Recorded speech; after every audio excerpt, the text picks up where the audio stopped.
Hello বন্ধুরা, Ruma and মিষ্টি blog চ্যানেলে তোমাদের সবাইকে স্বাগত। কেমন আছো তোমরা সবাই? আশা করছি দেশ ও দেশের বাইরে যে যেখান থেকে এই ব্লগটি দেখছো সবাই সুস্থ আছো এবং ভালো আছো। আমি আমি কিন্তু রোজই বলি ভালো আছি, কিন্তু আজকে আর আমি ভালো নেই। কেন বলো তো? তো আগের দিনকে আমার শরীরটা খুবই অসুস্থ ছিল, তো সেই জন্য কয়েকদিন আমি ভিডিও দিতে পারিনি, দেখতেই পাচ্ছ। তো খুবই অসুস্থ ছিল, হঠাৎ করে রাত্রিবেলায় গ্যাস হয়েছিল একটু। তারপর সেই পেটের প্রচণ্ড যন্ত্রণা, এতটা যন্ত্রণা মানে সারা রাত ছটফট করেছি। তো সারা রাত ঘুম নেই, ঘুমোতে পারিনি। তারপর দুদিন তো চলতেই পারছিলাম না। তো তারপর দেখো, না হলেও কিছু করার নেই আমাদের। তো পারো আর না পারো, সংসারের কাজ তো তোমার কাজ তোমাকে করতেই হবে। তো যাই হোক, তো সকাল এখন 8টা বাজে। তো ভাবছি এখন একটু হলেও দেখি, যদি পারি তো কাজকর্মগুলো কিছু করি আর ভিডিওটা বানাই। তো সেই জন্য আবার চলে এলাম ভিডিও বানিয়ে তোমাদের সঙ্গে শেয়ার করব বলে। তো আমার ভিডিওটি তোমাদের কেমন লাগছে অবশ্যই কিন্তু কমেন্ট করে জানিও। খুব কষ্ট করে এই ভিডিও বানাতে হয়। যারা ভিডিও বানাও তারা নিশ্চয়ই জানো এই ভিডিও বানানো কতটা কষ্ট। তো এই কষ্টের সফলতা যদি না পাওয়া যায় তো বুঝতেই পারছো মনটা কেমন লাগে। তো একটুও ভালো লাগে না। তো তোমরা যারা ভিডিওটি দেখছো, তো প্লিজ চ্যানেলটিকে সাবস্ক্রাইব করো, লাইক করো। আর ভিডিওটি যদি পারো তোমার আত্মীয় স্বজন বন্ধু বান্ধব, তো যে যেখানে আছে সবার সাথে তুমি ভিডিওটি শেয়ার করো আর আমার পাশে থাকো। তো আমার ভিডিওটি যারা রোজ দেখছো তাদেরকে বলছি অসংখ্য অসংখ্য ধন্যবাদ আমার ভিডিওটি দেখার জন্য। আর জানি না কেমন ভিডিও তোমাদেরকে দিতে পারছি, তোমাদের ভালো লাগছে না খারাপ লাগছে, তো প্লিজ কমেন্ট করে জানিও। তো দেখো, সকালবেলায় সবজি টবজি কেটে চলে এলাম রান্নাঘরে। তো রান্না করব। তো এই দেখো আম কাটা আছে, তো টক ডাল হবে ভাবছি, আম দিয়ে মুসুর ডাল আর বেগুন ভাজা। আর ওই দেখো সজনে ডাঁটা। তো সজনে ডাঁটাগুলো দেখলে কাটছিলাম, তো বীজগুলো ফেলে দিচ্ছিলাম। তো ডাঁটাটাকে শুধু মানে সর্ষে ঝাল আর জিরে দিয়ে শুধু করা হবে, অন্য কিছু দেওয়া হবে না ওতে। তো খেতে খুব ভালো লাগে, দেখবে করে খেয়ে ডাঁটা ওই ঝাল সর্ষে জিরে দিয়ে। আর এই দেখো টক ডালটাও সেদ্ধ করে নিয়ে চলে এসেছি। তো প্রেসারে ডাল সেদ্ধ করতে গেলে প্রেসারটা দেখো কীরকম অবস্থা হয়েছে, একদমই দেখতে ভালো লাগছে না, পুরো মানে নোংরা হয়ে গেছে। এখন না মাজলে না, যেদিনই ডাল সেদ্ধ হবে সেদিনই প্রেসার মাজতে হবে। তো প্রেসারে কিছু করাটা খুব ঝামেলা, তো যাই করতে চাও ওরকম গা মেখে যায় তোমার। তো দেখো, তারপর আমি রান্নাটা করছি। তারপর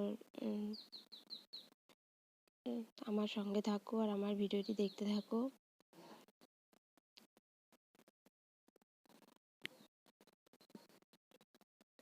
তো দেখো, এটা হচ্ছে আলু আর পটল। তো ছোট ছোট করে কেটে নিয়েছি। তো ডালের সাথে এই আলু পটলটা একটু ভাজা ভাজা মতো করলে খেতে খুব ভালো লাগে, তো সেই জন্য করা হচ্ছে। তো তোমরাও করে খেয়ে দেখতে পারো। দেখো ভাজাটা হয়ে গেছে। তারপর আকায় দেখো ডালটা উনানে দিয়ে দিয়েছি। তো ডালটা একটু ফুটিয়ে নামিয়ে নিয়ে তারপর আবার ডাঁটাটা রান্না করতে হবে। তো রান্না বান্না এখন আমিই করছি। আগে আমার শাশুড়ি মা করতো, কিন্তু শাশুড়ি মার হাতে লেগেছে তাই শাশুড়ি মা এখন আর করতে পারছে না, তো আমাকেই করতে হচ্ছে। তো এই প্রচণ্ড গরমে রান্না বান্না করাটা খুবই কষ্টের। তো তবুও আবার যদি গ্যাসে হয় তো এতটা কষ্ট মনে হয় না, কিন্তু ওই উনানে রান্না, উনানের তাত তো মানে সহ্য করাই কঠিন। তো সেই জন্য আমি একটু সকাল সকালই রান্নাটা করে নিই। তো 7টা থেকে 9টার ভিতরে রান্নাটা করার চেষ্টা করি, কেননা একটু রোদ হয়ে গেলে বুঝতেই পারছো রোদে আর বেরোনো নামার কোনো উপায় থাকছে না, এত রোদ এত গরম পড়ছে। তো রোদ তো প্রচণ্ড রোদ, সহ্য করাই যাচ্ছে না, রোদে তো নামাই যাচ্ছে না ঘরের থেকে।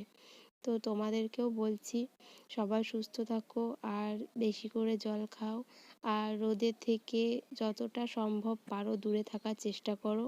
তো তোমরাও এরকম সকাল সকাল কাজকর্ম সেরে তো একটু ঘরে থাকারই চেষ্টা করো, রোদে নেমো না। তো সবার সুস্থ কামনা করি, সবার ভালো থাকো, সেটাই সবার কাছে এটাই বলি, সুস্থ থাকো, ভালো থাকো। তো আমি তো সুস্থ নেই, বুঝতে বললাম তোমাদেরকে, এতটাই আমার শরীর খারাপ হয়েছিল। তো আমার সবাই বলছে গরমের জন্য হতে পারে, তো আমারও মনে হয় সেটা অতিরিক্ত গরম। আর খাওয়া দাওয়াটা যদি গরমে একটু ঠিকঠাক না করো তাহলে তো তোমার আরোই বেশি শরীরটা খারাপ করবে। তো মেন হচ্ছে খাওয়া দাওয়াটা গরমে একটু নর্মাল খাও, কম তেল মশলায় তরকারি রান্না করে খাও, আর মাংস ডিম এগুলো একটু কম খাওয়ার চেষ্টা করো।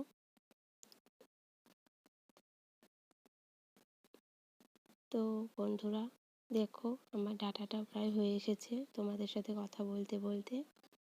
তো এটাকে আমি নামিয়ে নিয়ে এখন চলে যাব। তো দেখো আমার রান্না বান্না সব কমপ্লিট হয়ে গেছে, কমপ্লিট করে নিয়ে চলে এসেছি, এখন খাওয়া দাওয়া হবে। তো দেখো আলু পটল ভাজা, বেগুন ভাজা, সজনে ডাঁটা, আর এই দেখো এটা হচ্ছে থালা বাসন নিয়ে চলে এসেছি খাওয়া দাওয়া হবে বলে। আর এই দেখো আম দিয়ে ডাল। আম দিয়ে ডালটা আমার খুব ফেভারিট, আমার খুব ভালো লাগে খেতে, আর এটা খাওয়াও গরমে খুবই উপকারী, তো শরীরের পক্ষে ভালো। তো বন্ধুরা আজকের ভিডিওটি আর আমি বেশি বড় করব না, শরীর খারাপের জন্য আমি বেশি ভিডিও করতেও পারিনি। তো আজকের ভিডিওটি এই পর্যন্তই, দেখা হবে তোমাদের সঙ্গে পরের ভিডিওতে। ততক্ষণের জন্য তোমরা সবাই ভালো থেকো, সুস্থ থেকো, টাটা।